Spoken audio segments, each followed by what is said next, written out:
Hello दोस्तों, ये SAP job placement series का थर्ड वीडियो है। पहली वीडियो में हमने डिस्कस किया कि एसएपी का जो बेसिक मीनिंग है वो क्या है, एसएपी की बेसिक अंडरस्टैंडिंग जो है वो क्या है, एसएपी किस तरह से काम करता है। ये बेसिक चीज़ें हमने पहली वीडियो के अंदर डिस्कस की।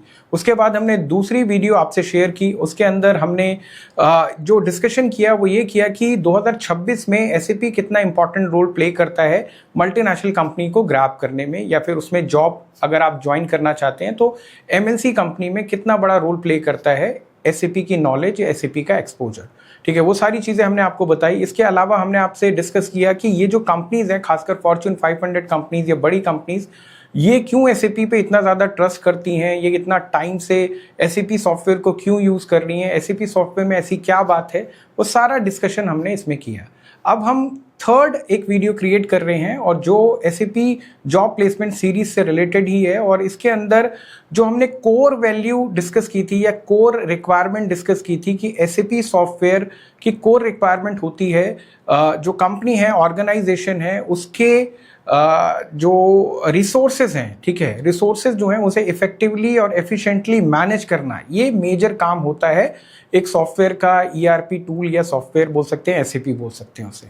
ठीक है, तो इसी से रिलेटेड हम एक छोटे से एग्जाम्पल से मैं कोशिश करूंगा आपको समझाने की, अंडरस्टैंडिंग डेवलप करने की। होप कि ये आपको क्लैरिटी मिलेगी। और पहले दो वीडियो के लिंक्स भी मैं डिस्क्रिप्शन में शेयर कर दूंगा, अगर आप उसे रेफर करना चाहते हैं तो उसे रेफर कर सकते हैं। और ये एग्जाम्पल आपको हेल्प करेगा आगे फ्यूचर में इंटरव्यू फेस करने में भी, इवन आगे ऑर्गेनाइजेशन के अंदर आप जब ज्वाइन कर लेंगे तब भी आपकी एक end to end knowledge develop करेगा एसएपी से रिलेटेड। ठीक है, सो आइए स्टार्ट करते हैं इस एग्जाम्पल के थ्रू। इस एग्जाम्पल के अंदर मैंने जो एग्जाम्पल लिया है इसमें टीसीएस ऑर्गेनाइजेशन है। ठीक है, टीसीएस आईटी रिलेटेड कंपनी है, आईटी बेस्ड कंपनी है, और इसके सेल्स डिपार्टमेंट का मैंने एक एग्जाम्पल लिया है। मैंने एग्जाम्पल में लिया है कि sales department total number of employees जो हैं 50 हैं टोटल, और ये 50 एम्प्लॉयज़ का कैटेगराइजेशन है कि जिसमें कुछ एम्प्लॉयज़ तो डे टू डे ट्रांजेक्शन्स करते हैं। ठीक है, day to day routine transactions जो हैं वो इनिशिएट होती है, वो मैनेज करते हैं। ठीक है, उन्हें रिकॉर्ड करते हैं। इसके अलावा कुछ एम्प्लॉयज़ जो हैं वो रिपोर्ट्स प्रिपरेशन करते हैं। मतलब 25 employee day to day routine transaction और 25 एम्प्लॉय जो हैं वो रिपोर्ट प्रिपरेशन का काम करते हैं। और अभी जो हम सिचुएशन डिस्कस कर रहे हैं इसके अंदर हम इस तरह की इमेजिनेशन कर रहे हैं कि अभी एसएपी या कोई भी ईआरपी टूल या सॉफ्टवेयर जो है वो टीसीएस यूज नहीं करता। ठीक है, अभी सिचुएशन है एसएपी इंप्लीमेंट होने से पहले, फिर बाद में हम एसएपी इंप्लीमेंटेशन के बाद वाली सिचुएशन को डिस्कस करेंगे और कंपैरिजन करेंगे कि इसका इम्पैक्ट क्या पड़ा एक्चुअल। ठीक है, तो अब जो है इसमें अगर हम बात करें, ये एसएपी को इंप्लीमेंट करने से पहले की सिचुएशन है। टोटल 50 एम्प्लॉयज़ हैं, 25 एम्प्लॉयज़ जो हैं वो day to day transaction manage करते हैं और 25 जो है रिपोर्ट प्रिपरेशन करते हैं। मल्टीपल रिपोर्ट्स होती हैं सेल्स डिपार्टमेंट में, और टीसीएस का जो वॉल्यूम है या फिर एरिया ऑफ ऑपरेशन है वो बहुत ह्यूज है। मल्टीपल कंट्रीज़ हैं, मल्टीपल सिटीज़ हैं। ठीक है, हर तरह की रिपोर्ट्स की नीड पड़ेगी, इसीलिए 25 एम्प्लॉय जो है इसे हैंडल करते हैं। अब होता क्या है कि एसएपी इंप्लीमेंट करता है टीसीएस, और एसएपी इंप्लीमेंट करने के बाद जो इम्पैक्ट पड़ता है वो ये पड़ता है कि जो day to day routine transactions हैं वो तो क्या कहते हैं वो 25 एम्प्लॉय ही मैनेज कर रहे हैं, उसे हैंडल कर रहे हैं। लेकिन जो रिपोर्टिंग वाला पार्ट है, रिपोर्टिंग वाले पार्ट के अंदर जो 25 employee reporting preparation, report preparation का काम करते थे, अब उनकी नीड जो है नहीं पड़ेगी टीसीएस को, क्योंकि वो काम जो है वो अब एसएपी सॉफ्टवेयर ही परफॉर्म कर देगा। एसएपी सॉफ्टवेयर के अंदर जब डेटा इनपुट कर देंगे, ये routine day to day transaction employee जो हैंडल कर रहे हैं, जब ये रिपोर्ट्स प्रिपेयर करेगा एसएपी तो वो हर एस्पेक्ट की रिपोर्ट प्रिपेयर कर देगा।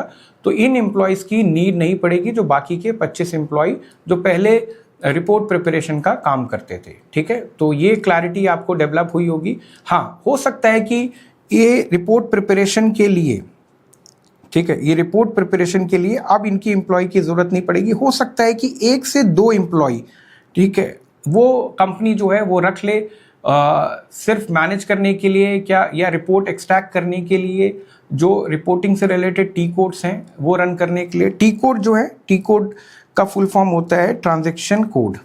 ठीक है, ट्रांजैक्शन कोड होता है, और ये एक टेक्निकल टर्म है। ये आगे आने वाली वीडियो में मैं बताऊंगा कि ये टी कोड क्या होते हैं, किस तरह से काम करते हैं। तो यहाँ पर जो अंडरस्टैंडिंग है वो आपको समझनी होगी कि यहाँ पर क्या है कि जो SAP इम्प्लीमेंट होने के बाद ये जो 25 एम्प्लॉयज़ पहले काम करते थे रिपोर्टिंग का, उनकी नीड अब नहीं है। अब ये जो एम्प्लॉई है इन्हें सैलरी नहीं देनी पड़ेगी, ठीक है।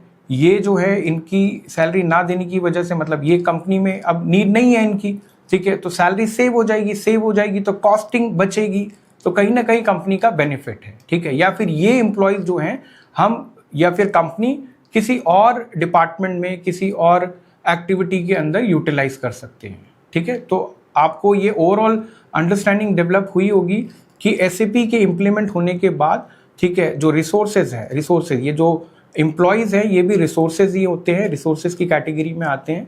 तो जहाँ पहले 50 एम्प्लॉयज़ काम करते थे सेम सेल्स डिपार्टमेंट में, अब वहाँ पे अराउंड 26-27 एम्प्लॉयज़ की नीड है, ठीक है। तो ये effective and efficient utilization of resources है, ठीक है। होप कि आपको क्लैरिटी मिली होगी, आपको अंडरस्टैंडिंग डेवलप हुई होगी कि ये किस तरह से काम करता है और ये क्यों इतना हेल्पफुल है, कितनी कॉस्टिंग सेव करता है, ठीक है। और इस तरह की और इन्फॉर्मेटिव वीडियोस के लिए आप हमें फॉलो कर सकते हैं।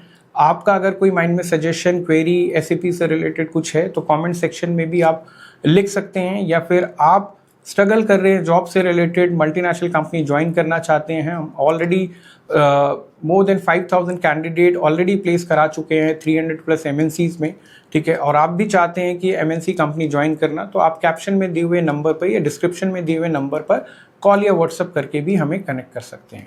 Thank you so much, thanks a lot.